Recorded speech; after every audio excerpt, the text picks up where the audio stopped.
Middle east में जंग की आग अब सिर्फ गोलियों और बता दें कि मिसाइलों तक सीमित नहीं रही है। अब बता दें कि इस युद्ध में एक ऐसे देश की एंट्री हो रही है जो खुद बहुत ही ज्यादा आर्थिक संकट से जूझ रहा है, लेकिन फिर भी चौधरी बनने की जो कोशिश है वो लगातार यहाँ पर सामने आ रही है। जी हाँ, हम बात कर रहे हैं पाकिस्तान की, जहां से अब एक ऐसी कूटनीतिक चाल चली जा रही है जो इस पूरे युद्ध का यानी कि मिडिल ईस्ट के युद्ध का रुख बदल सकती है या फिर कहें तो इसे और भी ज्यादा खतरनाक भी बना सकती है।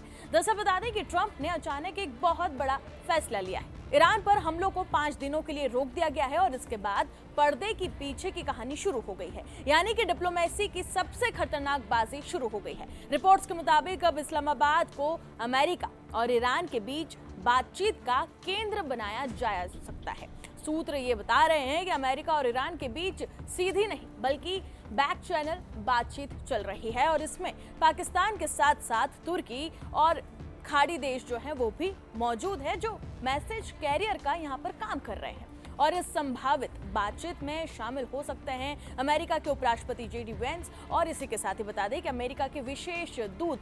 वहीं ईरान की बात करें तो ईरान की तरफ से राष्ट्रपति का नाम सामने आया है।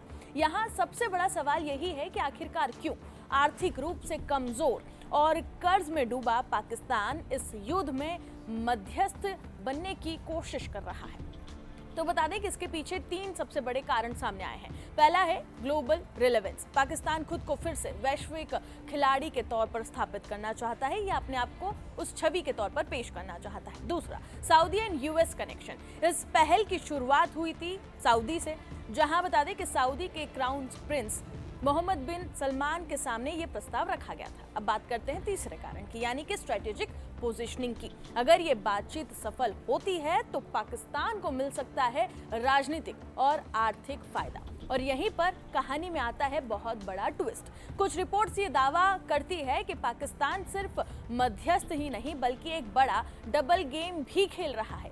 ये कहा जा रहा है और ये दावा सामने आया है कि वो ईरान को बातचीत में उलझाकर अमेरिका को रणनीतिक बढ़त दिलाने की कोशिश कर सकता है, यानी कि अमेरिका की चापलूसी यहाँ पर कर सकता है। और इसी वजह से ईरान को इस पूरी पहल में साजिश की बू नजर आ रही है। इस पूरे संघर्ष का सबसे बड़ा केंद्र है स्ट्रेट ऑफ हॉर्मूज। दुनिया की लगभग 20% तेल सप्लाई यहीं से गुजरती है। ईरान ने इस रास्ते को लगभग बंद ही कर दिया है और यहाँ पर बिल्कुल ये साफ कर दिया है कि जब तक हमले नहीं रुकेंगे तब तक रास्ता नहीं खुलेगा।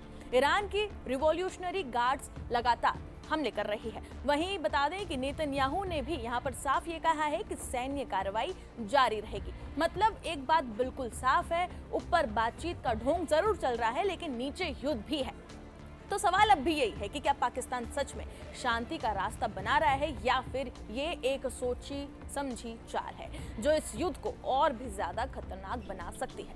आने वाले कुछ दिन ये तय करेंगे कि इस्लामाबाद बनेगा शांति का केंद्र या फिर एक और भू राजनीतिक साजिश का मंच, क्योंकि अब सिर्फ एक जंग नहीं रही है, ये बन चुकी है ग्लोबल पावर गेम। और पाकिस्तान की नीयत पर लगातार कई सारे सवाल तो वैसे ही उठते रहे हैं। और अफगानिस्तान जिस तरीके से पाकिस्तान की पिटाई कर रहा है और पाकिस्तान जिस तरीके से खुद उलझा हुआ है, उसके बाद में पाकिस्तान से ये उम्मीद जताना और जो वो ढोंग कर रहा है कि वो यहाँ पर शांति वार्ता कर सकता है और मध्यस्थ की यहाँ पर भूमिका निभा सकते हैं, उस पर कई सारे सवाल उठ रहे हैं। फिलहाल पाकिस्तान से ये जो खबरें सामने आ रही है उस पर आपकी क्या राय है, कमेंट सेक्शन में हमें जरूर बताएं और बाकी तमाम खबरों के लिए जुड़े रहें जी न्यूज़ के साथ।